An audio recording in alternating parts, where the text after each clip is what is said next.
주일 지난 3일간도 평안하셨습니까? 우리가 대림절 절기를 보내고 있습니다. 우리 가운데 찾아오신 아기 예수님, 우리가 다시 한번 기억하면서 다시 오실 주님을 기다리고 그 주님께서 우리에게 주시는 소망, 기쁨, 평안을 바라보는 절기인데요. 이 대림절 절기를 보내는 동안 힘겹고 어려운 삶 속에서도 주님께서 우리에게 주시는 평안과 소망이 늘 가득하시기를 주님의 이름으로 축복합니다. 우리 지난주에 나눴던 말씀 한번 생각해 보겠습니다. 우리 지난주에요, 우리와 함께 하지 않는 사람들에 대해서 우리가 어떻게 해야 될 것인가 하는 말씀을 함께 나누었습니다. 우리가 배척하지 말라 하는 이야기를 같이 나누었죠. 우리보다 중요한 건 주님입니다. 자꾸 우리는 우리만 생각하다 보면 편협해질 수 있는데요. 시야를 좀 넓혀야 되죠. 정말 주님을 위해서 일하는가, 이게 가장 중요한 것이다 하는 말씀을 드렸습니다. 때로는 우리를 거부하는 사람들도 만나게 된다는 것이죠. 그러나 그 사람들에 대해서 우리가 인간적인 분노나 다툼을 일으킬 것이 아니라 여전히 복음을 기다리고 있고 또 우리를 영접할 사람들이 우리 주변에 많이 있다는 것이죠. 그래서 우리가 그 사람들을 찾아가는 것이 중요하다 하는 말씀을 드렸습니다. 예수님께서 승천할 기약이 차서 예루살렘으로 올라가시기를 굳게 결심하셨다 하는 말씀 나눴죠. 십자가의 삶을 살아가는 것, 복음에 합당한 삶을 살아가는 것, 저절로 되는 게 아니라는 거죠. 결단이 있어야 된다는 것입니다. 우리가 믿음으로 결단하고 그 길을 걸어가겠다. 그리고 흔들림 없이 그 길을 걸어가야 된다는 것이죠. 복음을 따라 살아가는 삶이 쉽지 않지만 그러나 복음을 위해서 우리가 부르심을 받았다라고 하는 것을 깨닫고요. 우리가 복음에 합당한 삶을 살아갈 때 인간적인 핑계, 세상적인 이유 이런 것들을 댈 것이 아니라 정말 하나님 나라에만 집중하고 하나님 나라의 가장 중요한 가치를 두고 살아갈 때 우리는 예수님을 따르는 사람들이 될 수 있다 하는 말씀을 우리가 지난주에 함께 나누었습니다. 자, 오늘부터 우리가 이제 누가복음 10장의 말씀을 함께 나누게 됩니다. 오늘 말씀은 예수님께서 12제자 이외에 70전도대들, 70제자를 다시 파송하시는 장면을 우리가 볼 수 있는데요. 오늘 이 말씀을 통해서 자, 우리가 복음 전도자로 살아간다라고 하는 것이 과연 어떤 의미일까 한번 생각해 보도록 하겠습니다. 1번입니다. 전도자는 주님께서 세우시고 파송하신 사람들이다 하는 거죠. 전도자가 누구냐, 전도자의 정체성이 뭐냐라고 하는 거죠. 주님께서 세우시고 주님께서 파송하신 사람들이 바로 전도자다 하는 거죠. 1절 말씀 같이 읽어보겠습니다. 그 후에 주께서 따로 70인을 세우사 친히 가시려는 각 동네와 각 지역으로 둘씩 앞서 보내시며, 예수님께서 다시 70명을 따로 세우셨습니다. 그래서 원래 주님께서 가셔야 될 동네죠. 주님이 찾아가셔야 될 마을입니다. 그런데 그 사람들을 두 사람씩 짝을 지어서 예수님 대신으로 그들을 보냈다 이렇게 말씀하고 있습니다. 전도자들 어떤 사람들입니까? 주님이 세우신 사람들이에요. 그리고 주님이 하셔야 될 일인데 그 일을 그들에게 대신 맡겨주신 것이죠. 주님께서 세워주시고 주님께서 보내주신 사람들, 그 사명자들이 바로 전도자다라고 하는 거죠. 자, 그런 의미에서 생각해 보면 전도자는 어떤 사람입니까? 주님의 대사들이라는 거예요. 주님의 대사들, 주님의 특사들이죠. 대사나 특사가 어떤 사람입니까? 누군가 아주 중요한 사람이 자신이 해야 될 일을 그 사람에게 대신 맡기는 거 아닙니까? 그래서 그 역할을 감당하는 사람이 대사고 특사입니다. 내가 대사로 부름받았다, 내가 특사로 부름받았다라고 하는 것 굉장히 영광스러운 일이죠. 굉장히 큰 특권입니다. 우리가 대통령의 특사로 어디엔가 가서 대통령의 메시지를 전한다고 한번 생각해 보십시오. 각 나라에도 우리 대한민국 정부를 대신하는 대사들이 각 나라 곳곳에 있지 않습니까? 그래서 대한민국을 대표하고 대신하는 대사로서의 일을 한다라고 하는 거 굉장히 명예로운 일이죠. 굉장히 자랑스러운 일입니다. 그런데 우리는 주님의 대사라는 거예요. 하나님 나라의 특사라는 거죠. 얼마나 영광스러운 일입니까? 하나님 나라를 대변하고 하나님 나라를 대신하기 위해서 하나님께서 우리를 세워주셨다라고 하는 것, 이게 우리 전도자의 정체성이라는 것입니다. 자부심을 가져야죠. 영광스러운 일이죠. 그래서 우리가 이 정체성을 잊어버리지 않고, 나는 주님을 대신하는 사람이다. 나는 하나님 나라를 대변하는 사람이다. 얼마나 영광스러운 일이 우리에게 맡겨졌는가 우리가 기억하면서 정말 기쁨으로 그 사명을 잘 감당해야 된다는 것이죠. 2번입니다. 전도할 대상은 많은데 전도자는 적은 것이 오늘의 현실이라는 거죠. 전도할 사람은 많은데 전도자가 너무 적어요. 이게 지금 우리의 영적인 현실이라는 겁니다. 2절 같이 읽어보겠습니다. 이르시되 추수할 것은 많되 일꾼이 적으니 그러므로 추수하는 주인에게 청하여 추수할 일꾼들을 보내주소서 하라. 자, 예수님께서 무슨 말씀하죠? 추수할 건 많다는 거예요. 그런데 추수할 일꾼이 없어요. 우리가 한참 농번기 때 그런 이야기들 많이 듣잖아요. 이거 고도 들일 사람이 없어서, 일할 사람이 없어서 그냥 놀리고 있어요, 썩히고 있어요, 이런 이야기들 참 많이 듣습니다. 영적으로 그런 현실이라는 거죠. 우리가 전도해야 될 대상자들이 너무 많은데 전도자들이 없다는 거죠. 그래서 저 익은 곡식들을 거둘 사람들이 없다라고 하는 겁니다. 가끔 이런 생각할 때가 있는 것 같아요. 우리가 전도할 대상들이 잘 없어요. 목사님 전도하려고 그러는데 전도할 사람이 없어요. 이렇게 말씀하시는 분들이 있습니다. 그리고 전도할 대상이 적으니까 전도자들도 특별한 사람들, 특별히 전도의 은사를 받은 사람들만 전도하는 거 아닌가 이렇게 생각할 수 있습니다. 주님은 아니라 그러세요. 아니라고요. 전도할 대상이 널리고 널렸다는 거예요. 여러분 생각해 보세요. 우리나라에도 아직 4분의 3은 예수 안 믿는 사람들입니다. 젊은 세대들, 특별히 대학생들은요, 복음화율이 많아야 3%에서 5%입니다. 젊은 세대들의 95% 이상은 예수 안 믿습니다. 우리나라로 넘어가면 상황은 더 심해지죠. 선교지의 복음화율은 더 낮습니다. 그러니까요, 추수할 것은 너무 많은 거예요. 복음을 전해야 될 현장은 너무 많은 거예요. 그러니까 특별한 선택받은 몇 사람들만 전도하는 게 아니고요, 지금 모든 그리스도인들이 팔을 걷어붙이고 전도의 현장으로 뛰어가야 된다니까요. 해야 될 게 너무너무 많은 거죠. 그래서 우리가 이런 영적인 현실을 이해해야 됩니다. 전도할 것이 너무 많고 복음 전해야 될 것이 너무 많으니까 정말 복음을 전할 일꾼들이 너무너무 많이 필요하다는 것이죠. 자, 이 문제를 어떻게 해결할까요? 예수님께서 무슨 말씀하십니까? 추수하는 주인에게 청하여 추수할 일꾼들을 보내주소서 하라. 이렇게 말씀합니다. 뭐 하라고요? 기도하라고요. 하나님께서 좋은 복음의 전도자들을 세워주시고 보내주시도록 기도하라고요.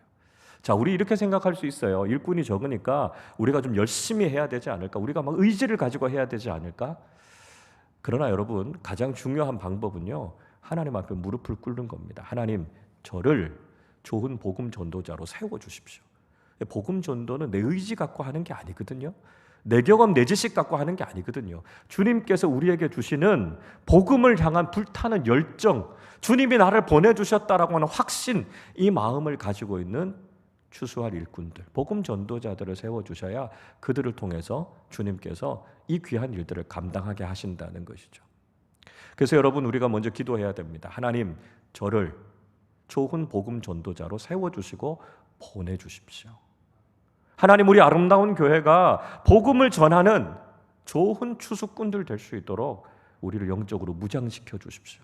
우리 공동체가 이 복음에 대한 열정을 가지고 주님 사랑하는 마음 가지고 나가서 우리 이웃들에게 복음을 전하는, 전도하는 공동체가 되게 해주십시오. 이게 1번이라는 거죠. 그래서 우리가 우리 자신과 공동체가 주님께서 보내실 만한 좋은 일꾼들이 될 수 있도록 기도하고 주님의 보내심에 순종하는 귀한 일꾼들 되실 수 있기를 바랍니다. 3번입니다. 복음 전도자로 살아가는 것은 위험하다는 거예요. 위험하다. 3절 같이 읽어보겠습니다. 갈지어다 내가 너희를 보냄이 어린 양을 이리 가운데로 보냄과 같도다. 예수님께서 70제자들 파송하시면서요, 염려하면서 그런 말씀하는 거예요. 내가 너희를 세상에 보내는 게 꼭 어린 양을 이리에게로 보내는 것 같다. 왜 이런 말씀하시는 거죠? 그들이 가서 복음 전해야 되는 세상이 너무 위험한 거예요. 우리가 복음을 전한다라고 하는 게 그냥 말로만 하는 게 아니잖아요. 복음에 합당한 삶을 살아가는 거죠. 그런 복음의 본을, 믿음의 본을 보이면서 그들에게 복음을 전하는 건데요. 우리가 살아가는 세상이 어떻습니까? 불의하죠. 부정하죠. 부패하죠. 그런 세상 속에서 우리가 복음에 합당한 삶을 살고 복음을 전하는 삶을 산다는 게 위험하다는 거예요. 손해를 감수해야 됩니다. 때로는 믿지 않는 사람들과 세상에 공격을 받게 될 수도 있어요. 사탄과 악한 영들은 어떻게든지 우리를 걸려 넘어지게 하고 좌절하게 하기 위해서 영적으로 끊임없이 우리를 공격해 오고 있습니다. 이 위험한 세상 속에서 우리가 복음에 합당한 삶으로 살아간다는 것 참 쉽지 않은 일이다라고 하는 것이죠. 그래서 우리에게 결단이 필요합니다. 각오가 필요하죠. 때로는 복음을 전하는 삶을 살기 위해서, 복음에 합당한 삶을 살기 위해서 손해볼 각오도 해야 되고요. 또 공격을 받을 각오도 해야 되고요. 어려운 일들을 당할 각오도 해야 우리가 복음 전하는 자로 살아갈 수 있다는 것이죠. 그래서 우리에게 맡겨져 있는 이 임무, 이 사명이 비록 위험하고 어려운 것이지만 그러나 주님께서 우리를 보호해 주시고 끝까지 복음에 합당한 삶을 살게 하실 것을 믿고 결단하고 각오하고 나가는 복음의 일꾼들이 되실 수 있기를 바랍니다. 4번입니다.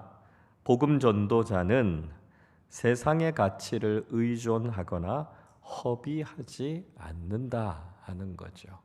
자, 복음 전도자는 세상의 가치를 의지하면서 살지도 않고요. 또 세상의 것들을 그냥 허비하면서 살지도 않는다는 것입니다. 4절 말씀 같이 읽어보겠습니다. 전대나 배낭이나 신발을 가지지 말며 길에서 아무에게도 무난하지 말며. 자, 지난번에 12제자를 보낼 때도 비슷한 말씀 같이 하셨죠. 전대, 돈지갑 갖지 말라는 거죠. 배낭, 무엇인가 필요한 물건을 가질 수 있는 가방도 가지지 말라. 신발도 가지지 말라. 이렇게 말씀하고 있습니다. 철저하게 이 전도 여행을 갈 때 세상적인 것들을 갖지 말라. 이렇게 말씀하고 계십니다. 왜 이렇게 말씀하고 있는가 하면 우리 인간은요, 뭔가 내가 세상적인 걸 가지고 있으면 그 작은 것에 자꾸 의존하려고 하는 마음이 생기기 때문에 그래요.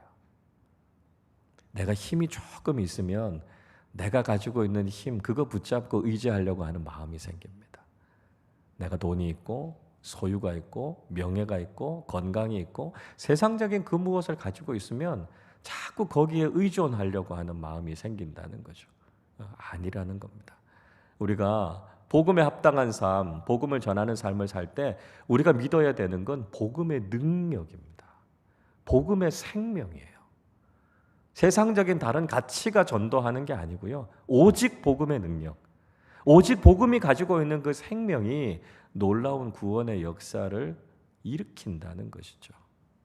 그래서 조금이라도 세상적인 것을 의지하지 말고 오직 복음의 능력, 또 우리와 함께 하시는 성령의 능력만 전적으로 의지하고 맡기라 하는 것을 주님께서 말씀하고 계시는 것입니다. 자, 또 한 가지는 전도하러 가서 무난하지 말라. 아무에게도 무난하지 말라. 이렇게 말씀하고 있습니다. 아니, 복음을 전하는 사람은 인사도 하지 말아야 되나? 또 무례한 사람이 되는 게 아닌가? 이런 생각을 가질 수 있습니다. 자, 여기에서 이야기하는 문안이라고 하는 거 지난번에도 한번 말씀드린 것 같습니다만 뭐 인사도 하지 말아라 이런 이야기가 아닙니다. 이 문안한다는 건 길 가다가 사람을 만나서 그 사람의 안부에 대해서 묻고 이야기하는 거죠. 그러다 보면 유대인들은 뭐 1시간이고 2시간이고 그 사람의 여러 가지 사적인 이야기들을 묻는 거죠. 아유, 요즘 뭐 남편은 잘 있어요? 뭐 부인이 아프셨는데 요즘 괜찮으세요? 아이들 어때요? 뭐 이렇게 해서 1시간, 2시간 그냥 앉아서 이야기하는 거예요. 그러다 보면 뭐 약속이 있었는데 그냥 약속도 그냥 지나쳐 버리고 한참 이야기하다 보면 어이구, 시간이 벌써 이렇게 됐네요. 이렇게 시간을 보내는 일들을 문안이라고 이야기합니다. 그래서 그런 것들로 시간을 보내지 말라는 거예요. 왜요? 때가 가까웠으니까요. 복음을 전할 수 있는 시간이 그렇게 많이 남아있지 않으니까요. 그러니까 그런 헛된 일들로 우리가 시간을 허비할 틈이 없다는 거예요. 우리에게 주어져 있는 그 시간 속에서 우리가 복음 전하는 이 일을 서둘러서 집중해서 해야 된다 하는 이야기를 하고 있는 겁니다. 그러니까 하나님께서 우리에게 주신 것들, 그것들을 헛되게 사용하는 것이 아니라 복음을 전하는 일을 위해서 우리가 집중해서 사용해야 된다는 것이죠. 사도 바울이 에베소서 5장 16절에서 이런 말씀하지요. 세월을 아끼라 때가 악하니라 이런 말씀합니다. 세월을 아끼라 이렇게 권면하고 있는데요. 헬라어로는 엑사고라조라고 하는 말이 이 세월을 아끼라 하는 이야기입니다. 이 단어의 의미가 뭐냐면 이런 거예요. 시간을 건져내라는 거예요. 시간을 구원하라는 거예요. 자, 무슨 이야기냐 하면 여러분 우리가 일생을 살지 않습니까? 80년, 90년, 100년을 삽니다. 그런데 그 시간이 전부 다 하나님 앞에서 의미 있는 시간이 아니라는 거예요. 하나님께서 다 기억해 주시고 하나님께서 다 인정해 주실 만한 그런 시간이 아니다라고 하는 거죠. 그 시간 중에 건져내진 시간, 구원받은 시간, 하나님이 기억하시는 시간이 있다는 거예요. 그 시간이 어떤 시간일까요? 복음을 위해서 살았던 시간이에요. 100년을 살았는데 복음하고 아무 상관이 없이 살았다면 그 사람은 산 게 아니에요. 존재한 게 아니라는 것이죠. 그러나 예수님처럼 30년의 짧은 인생을 살았지만 일생을 복음을 위해서 헌신하고 십자가의 삶을 살았다면 그 30년 통째로 다 하나님께서 칭찬하시는 시간이 된다라고 하는 거죠. 얼마나 오래 살았는가, 얼마나 많은 것을 누렸는가, 그게 중요한 게 아닙니다.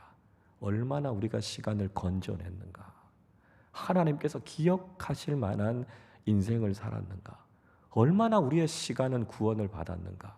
그래서 하나님께서 인정하시고 기억하실 만한 그 시간을 살았다면 우리는 시간을 아끼는 인생을 살았다는 것이죠. 여러분, 우리 인생을 한번 돌아보십시오.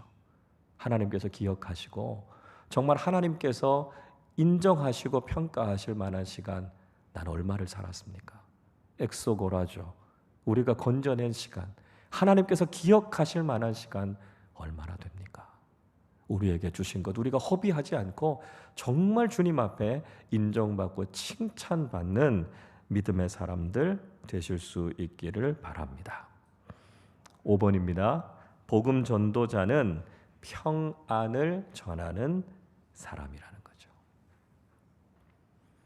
자, 우리가 복음을 전한다라고 하는 말과 같은 의미는 뭔가? 우리가 평안을 전한다라고 하는 말과 같은 의미라는 것이죠. 5절, 6절 같이 읽어보겠습니다. 어느 집에 들어가든지 먼저 말하되 이 집이 평안할지어다 하라. 만일 평안을 받을 사람이 거기 있으면 너희의 평안이 그에게 머물 것이요 그렇지 않으면 너희에게로 돌아오리라. 예수님께서 그들이 어디 가든지 제일 먼저 해야 되는 거 평안을 선포하라는 거죠. 그래서 복음 전할 사람을 처음 만나면 아유 평안하십니까? 평안하십시오. 이런 이야기를 제일 먼저 해야 된다는 것입니다. 이스라엘 사람들이 가장 일반적으로 하는 인사를 아세요? 이스라엘 사람들이 처음 만나면 가장 일반적으로 제일 많이 하는 인사가 샬롬입니다. 샬롬. 평안하세요? 그 뜻이 샬롬이라는 말입니다. 그러니까 우리가 해야 될 인사, 우리가 복음을 전하면서 그 사람들에게 빌어야 할 것이 평안이죠. 왜요? 사람들이 불안하거든요. 걱정과 염려에서 찌들어서 살아가고 있거든요. 이 시대를 살아가는 사람들에게 제일 필요한 게 뭐냐 하면 평안이거든요. 세상 사람들이 아무리 많은 것을 가지고 아무리 그럴듯하게 사는 것 같아도 평안이 없어요. 평안이 없어요. 그래서 그 사람들에게 제일 필요한 게 평안입니다. 늘 불안해하고 염려하고 걱정하는 사람들에게 우리가 전할 수 있는 복음의 정말 중요한 선물, 주님이 우리에게 주시는 평안이죠. 그 평안이 있으십니까? 여러분 그렇게 물어보면 굉장히 많이 도전이 됩니다. 왜냐하면 평안이 없이 살아가는 사람들이 너무 많거든요. 그래서 우리가 복음을 전할 때 꼭 평안을 전하는 사람들이 되어야 한다는 것이죠. 자, 그런데 우리가 그렇게 평안의 복음을 전하면 아유 감사합니다 이렇게 받는 사람이 있는가 하면 아유 귀찮아요 그냥 가요 이렇게 이야기하는 사람들도 분명히 만나게 된다는 거죠. 호의를 가지고 받아들이는 사람이나 아니면 그렇지 않고 거부하는 사람들에게나 우린 똑같이 평안을 비는 사람들이 돼야 된다는 것입니다. 거부하는 사람들에게는 화도 나죠. 그래서 막 분노하고 싶은 마음도 들 수 있습니다. 그럼에도 불구하고 주님은 평안을 빌라 말씀합니다. 왜 그렇게 하라고 말씀하죠? 만약에 우리가 그 사람에게 평안을 빌었을 때 그 사람이 평안을 받아들이면요, 그 평안이 그 사람에게 임하게 될 겁니다. 우리가 그 사람을 축복하는 마음으로 평안을 빌었는데 평안이 그 사람의 삶 속에 임하면 참 기쁜 일이죠. 만약에 우리가 그 사람에게 평안을 빌었는데 그 사람이 평안을 받아들이지 않으면 어떻게 된다고요? 그게 우리에게로 돌아온다고요. 우리에게로 돌아온다. 그러니까 우리가 하고 있는 것이 우리에게로 돌아오는 겁니다. 그래서 우리가 누구를 만나든지 어떤 상황 속에 있든지 간에 우리는 평안을 비는 것이 우리에게 참 의미가 있는 일이다라고 하는 거죠. 그 평안이 그 사람을 평안하게 만들 수 있고요. 만약 그 평안이 그 사람에게 합당하지 않으면 그 평안이 내게 돌아온다고요. 평안을 전하는 자에게 복이 된다는 것이죠. 그래서 우리가 복음을 전할 때 우리는 평안을 전하는 사람들이다 하는 것을 잊지 말아야 한다는 것입니다. 6번입니다. 복음 전도자는 마땅히 수고의 대가를 받는다는 것입니다. 복음 전하기 위해서 땀 흘리고 수고하죠. 추수하기 위해서 애쓰고 노력합니다. 그러면 그 일꾼이 대가 받는 거 당연하다 이렇게 말씀하고 있습니다. 7절 읽어보겠습니다. 그 집에 유하며 주는 것을 먹고 마시라. 일꾼이 그 삭슬 받는 것이 마땅하니라. 이 집에서 저 집으로 옮기지 말라. 예수님께서 말씀하십니다. 아무것도 가지지 말라 말씀하세요. 왜 그렇다는 거죠? 우리가 복음을 전하러 가면 그걸 받아들이고 영접하고 그 집에 머물게 하는 사람들이 있을 거라는 겁니다. 그리고 그 집에서 먹을 것과 마실 것을 내주고 그 사람을 대접해 줄 것이다 라고 하는 거죠. 그래서 복음 전도자가 마땅히 그 수고에 대한 대가를 받게 될 것이다 말씀하고 있습니다. 무슨 의미일까요? 우리가요 복음에 합당한 삶을 살고 복음 전하는 삶을 살기 위해서 헌신하면 하나님께서 그 인생을 책임지신다는 겁니다. 우리가 복음을 따라 살아가고 우리가 주님을 위해서 헌신하는 삶을 살아가면 주님께서 우리 인생을 책임져 주신다는 거죠. 여러분 아멘이세요? 이 참 중요한 이야기입니다. 우리가 주님 위해서 살아가면 주님께서 우리의 삶 지켜주시고 먹여주시고 채워주시는 그 하나님의 은혜를 경험하게 된다고요. 이 전도자의 축복이죠. 이게 복음을 따라 살아가는 사람들이 누리게 되는 기쁨이죠.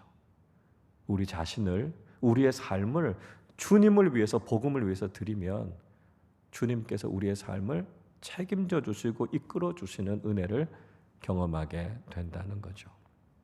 우리 잘 아는 말씀 마태복음 6장 33절 말씀하지요. 그런즉 너희는 먼저 그의 나라와 그의 의를 구하라. 그리하면 이 모든 것을 너희에게 더하시리라. 아멘. 아멘. 먼저입니다. 먼저.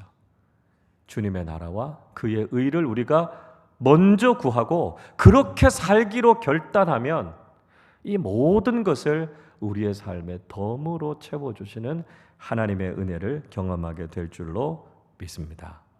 날마다 우리의 삶 속에서 주님, 우리가 주님의 나라, 주님의 복음 위해서 헌신하겠습니다. 주님, 우리 가정, 우리 삶, 우리 자녀들 주님 책임져 주십시오. 약속이니까요. 우리가 그렇게 하나님 앞에 기도하고 우리의 삶을 드릴 때 우리의 삶 속에 놀라운 하나님의 은혜와 복이 임하게 될 줄로 믿습니다. 자, 우리 이렇게 복음 전도자로 살아가다 보면 아까도 말씀드렸던 것처럼 분명히 영접하는 사람들이 있을 겁니다. 그리고 거부하는 사람들이 있을 거예요. 자, 영접하는 사람들, 거부하는 사람들, 우리가 어떻게 대해야 될까요? 1번입니다. 복음을 영접하는 자들과 함께 교제하라는 것입니다. 영접하는 사람들과 함께 사귀고 교제하라는 것이죠. 8절 말씀 읽어보겠습니다. 어느 동네에 들어가든지 너희를 영접하거든 너희 앞에 차려놓는 것을 먹고. 가면 영접하는 사람들이 있다는 거예요. 그러면 그 사람들과 같이 음식을 먹고 그 사람들하고 같이 교제하라는 것입니다. 복음을 전할 때 영접하는 사람들도 있을 거고요. 그렇지 않은 사람들도 있을 겁니다. 누구에게 집중하라고요? 영접하는 사람들에게 집중하라고요. 근데 우리는 거부하는 사람들만 자꾸 생각하다 보면 낙심이 되고 좌절이 되고 시험이 들 때가 있습니다. 주님은 영접하는 사람들에게 집중하라고요. 그리고 그 사람들이 단 한 사람이라도 호의를 가지고 복음을 영접하는 사람들, 그 사람들이 우리에게 격려가 되고 우리가 같이 교제를 나누면서 힘을 얻게 된다는 거죠. 사탄은요, 자꾸 거부하는 사람 쪽으로 우리의 마음이 쏠리게 합니다. 그래서 전도하는 일에 자꾸 낙심을 갖게 만들어요. 그게 아니라는 거죠. 한 사람이라도 주님께서 예비해 주셔서 영접한 사람이 있으면 그걸로 기뻐하시라는 거예요. 복음을 받아들이는 그 한 사람 때문에 우리가 기뻐하게 되고 그 사람들과 함께 교제하면서 하나님 나라 복음을 같이 나누는 거죠. 제가 설교하면서 여러분 설교하다 보면 말씀을 잘 듣는 분들도 있으시고요. 잘 안 듣고 이렇게 조시거나 다른 일 하시거나 뭐 핸드폰 보시거나 이런 분들도 있습니다. 제가 지난 교회에서 이제 청년들 한 500명 이렇게 데리고 설교를 하는데요. 1시 시간이니까 뭐 청년들이 되게 졸리는 시간이고 또 의자가 이렇게 좀 극장식으로 돼 있어서 앉으면 이렇게 졸리고 딴짓하기 참 좋습니다. 이게 어둡고 그래서요. 그러니까 앞에서 제가 설교하고 있으면 뭐 별의별 아이들이 다 있습니다. 뭐 조는 애들은 뭐 거의 한 3분의 1 이상이고요.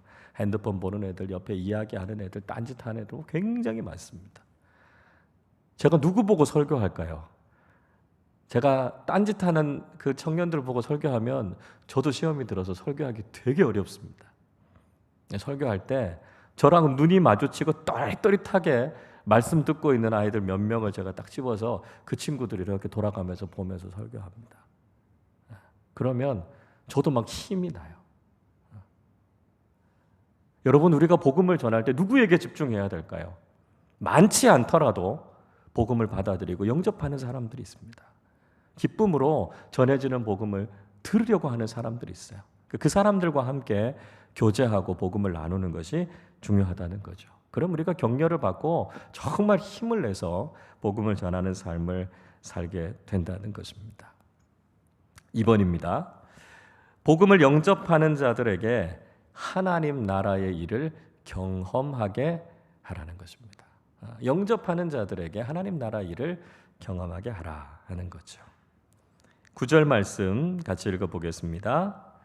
거기 있는 병자들을 고치고 또 말하기를 하나님의 나라가 너희에게 가까이 왔다 하라. 거기에 있는 병자들을 고치고 이렇게 이야기합니다. 거기 있는 병자들 누굽니까? 복음을 받아들이고 복음 전도자를 영접한 사람들. 그 집에 들어가니까 그 집에 병자들이 있는 거예요. 그래서 그 병자들을 고치고 하나님 나라의 일을 선포하는 거죠. 그러니까 영접한 사람들은 복음을 영접해서 하나님의 자녀가 됐을 뿐만 아니라 그들은 하나님 나라의 복, 하나님 나라의 일들도 경험하게 된다는 것입니다. 거부한 사람들은요, 하나님의 자녀도 되지 못했고 하나님 나라의 축복도 발로 다 걷어차버린 거예요. 근데 복음을 받아들이고 영접한 사람들은 그들의 삶 속에 임하는 하나님 나라의 일들을 경험하게 된다는 것이죠. 예수님이 오심으로 하나님 나라가 가까이 왔습니다. 예수님을 내 마음 속에, 내 가정 속에, 우리 공동체 속에 영접하면 우리의 삶 속에서 이 놀라운 하나님 나라의 일들이 일어나게 된다는 거죠. 그래서 영접하는 사람들에게 하나님 나라를 경험하게 하라는 것입니다. 3번입니다. 복음을 영접하지 않는 자들과 다투지 말라 하는 것입니다. 복음을 영접하지 않는 사람들하고 다투지 말라, 싸우지 말라 하는 거죠. 10절, 11절 읽어보겠습니다. 어느 동네에 들어가든지 너희를 영접하지 아니하거든 그 거리로 나와서 말하되 너희 동네에서 우리 발에 묻은 먼지도 너희에게 떨어버리노라. 그러나 하나님의 나라가 가까이 온 줄을 알라. 자, 분명히 모든 사람이 복음을 다 영접하는 건 아니니까요. 복음을 영접하지 않는 사람들을 만나게 됩니다. 그때 우리가 늘 조심해야 되는 거 반복해서 말씀드립니다만 우리가 그 사람들과 논쟁하거나 싸우지 말라 하는 것입니다. 물론 복음을 전하는 전도는 영적인 싸움, 영적인 전쟁입니다. 그렇지만 그건 보이지 않는 전쟁이지 겉으로 드러나서 우리가 인간적으로 그 사람들하고 막 다투거나 싸우는 것을 의미하는 것이 아니다라고 하는 거죠. 그 전도의 현장에서 우리가 논쟁을 하거나 인간적으로 다투는 것은 결코 복음 전도에 유익이 없다는 겁니다. 그래서 우리가 인간적으로 다투지 말고 그저 한 걸음 물러나는 것이죠. 그리고 복음을 받아들이는 것이 의미하는 게 뭔가, 또 복음을 거부하는 게 의미하는 게 뭔가, 그냥 그 진리만 우리가 전하면 된다라고 하는 겁니다. 물론 뭐 그 사람들에게 막 화를 내거나 저주를 퍼붓거나 이럴 게 아니라는 거죠. 그냥 복음을 안 받아들이면 이렇게 됩니다 하는 이야기를 우리가 그 진리의 말씀만 전하면 된다는 겁니다. 어떤 목사님이 철학을 전공하는 대학생에게 이렇게 복음을 전했다 그래요. 그래서 계속 복음을 전하는데 이 친구가 나름대로 철학을 공부하고 그래서 이 완강하게 복음을 받아들이지 않더라는 겁니다. 아무리 이야기해도 저는 복음 안 받아들입니다. 저는 천국 지옥 안 믿습니다. 이렇게 이야기하더라는 거예요. 아무리 해도 안 되니까 그 목사님이 알겠습니다. 그럼 지옥 가시면 되겠네요. 이렇게 얘기하고 그 자리를 떠나려고 하셨다는 거예요. 그랬더니 그 대학생이 막 버럭 화를 내면서 얘기합니다. 아니 목사님이 어떻게 그렇게 저주의 말씀을 하십니까? 지옥을 가라니요. 이렇게 이야기하세요. 그래서 목사님이 그러셨다는 거예요. 아니 천국과 지옥 안 믿는다면서요. 성경은 그렇게 이야기하지만 당신은 그거 안 믿는데 뭐 그렇게 화를 내십니까? 그러니까 그 대학생이 그렇게 이야기하더라는 거죠. 저는 안 믿지만 만에 하나라도 지옥이 있으면 그런 말씀 하시면 안 되는 거 아닙니까? 이런 이야기를 하더라는 거죠. 그래서 목사님이 그 말을 탁 잡아채서 이렇게 이야기했습니다. 만에 하나가 아니죠. 말은 잘하십시오. 둘의 하나입니다. 천국과 지옥이 있든지 아니면 천국과 지옥이 없든지 둘 중에 하나입니다. 가능성은 50%입니다. 만약에 지옥이 있으면 어떡할 겁니까? 그러니까 그 청년이 진지해지기 시작했다는 거예요. 그래서 그 목사님이 그 청년에게 다시 한번 천국과 지옥의 복음을 전하고 그 청년이 예수 그리스도를 영접하게 됐습니다. 중요한 건 복음의 진리가 무엇인가라고 하는 것을 그냥 바르게 전하는 거예요. 그런 과정 속에서 하나님께서 역사하시면 그 마음을 여시고 복음을 받아들이게 한다는 거죠. 사탄은 끊임없이 다툼을 일으킵니다. 여러분, 우리가 그런 다툼에 말려들 것이 아니라 우리가 전해야 할 복음의 진리만 바르고 정확하게 전하면 그곳에서 놀라운 구원의 역사가 일어나게 된다는 것이죠. 4번입니다. 복음을 듣고도 영접하지 않는 것은 복음을 듣지 못한 것보다 더 악한 일이다 하는 겁니다. 그러니까 듣고도 영접하지 않는 것이 듣지 못한 것보다 더 악한 일이라는 거예요. 13절 읽어보겠습니다. 화 있을진저 고라시나 화 있을진저 벳세다야 너희에게 행한 모든 권능을 두로와 시돈에서 행하였더라면 그들이 벌써 베옷을 입고 저에 앉아 회개하였으리라. 자, 15절도 같이 읽어볼까요? 가버나움아 내가 하늘에까지 높아지겠느냐 음부에까지 낮아지리라. 자, 예수님께서 고라신, 벳세다, 가버나움이라고 하는 동네를 책망하셨습니다. 자, 이 도시들은요, 예수님께서 주로 활동하셨던 갈릴리 호수 주변에 있었던 도시들이었습니다. 그러니까 예수님으로부터 복음도 많이 들었고요. 예수님께서 하시는 일도 정말 많이 경험했던 그런 도시들이었습니다. 특별히 이 가버나움 같은 경우는 성경에 보면 본 동네 이렇게 이야기하죠. 예수님의 본 동네라고 불릴 만큼 그렇게 예수님께서 자주 가셔서 복음을 전하시고 많은 일들을 행하셨던 곳이 바로 이 도시들입니다. 그렇게 예수님의 복음을 많이 듣고 그렇게 예수님께서 하시는 일들을 많이 보았음에도 불구하고 이들은 복음을 받아들이지 않았다는 것입니다. 오히려 두로와 시돈 같은 이방 땅, 유대인들이 이방 사람들을 그렇게 경멸하지 않았습니까? 그런데 그 이방에 복음을 전했다면 이 사람들은 벌써 회개하고 복음을 받아들였을 것이다 라고 하는 거죠. 이들이 가지고 있었던 이 완악함에 대해서 예수님께서 책망하시고 있는 것을 볼 수 있습니다. 우리가 복음을 들었음에도 불구하고 복음에 바르게 반응하지 않고 복음을 영접하지 않는 것, 이건 주님 앞에 큰 책망을 받는다는 것이죠. 믿음의 가정 안에도 불신자들이 있을 수 있습니다. 때로는 참 안타까운 일이지만 교회를 다니면서도 불신자들이 있어요. 교회를 다니지만 예수 그리스도의 복음을 영접하지 않고 예수 그리스도를 나의 구주로, 나의 주님으로 영접하지 않고 그냥 교회 다니는 사람들이 있습니다. 하나님의 심판을 피할 수 없다는 거예요.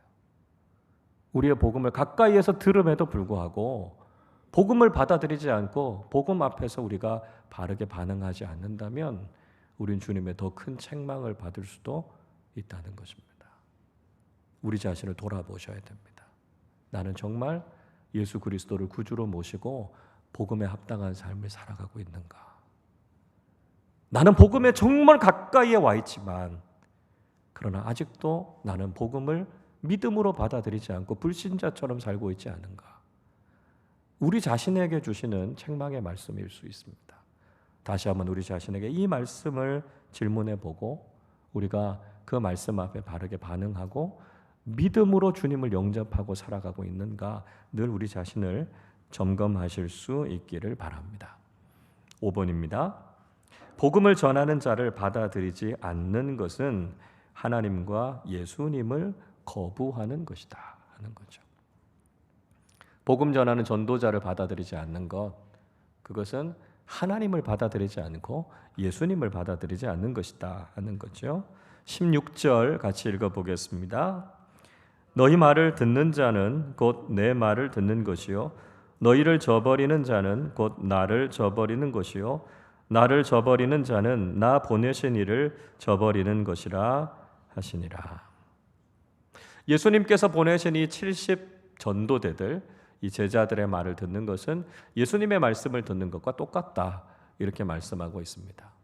만약에 그들의 말을 듣지 않고 그들이 전한 복음을 받아들이지 않는 것은 주님을 받아들이지 않는 것이고 또 예수님을 보내신 하나님을 거부하는 것이다 이렇게 말씀하고 있습니다.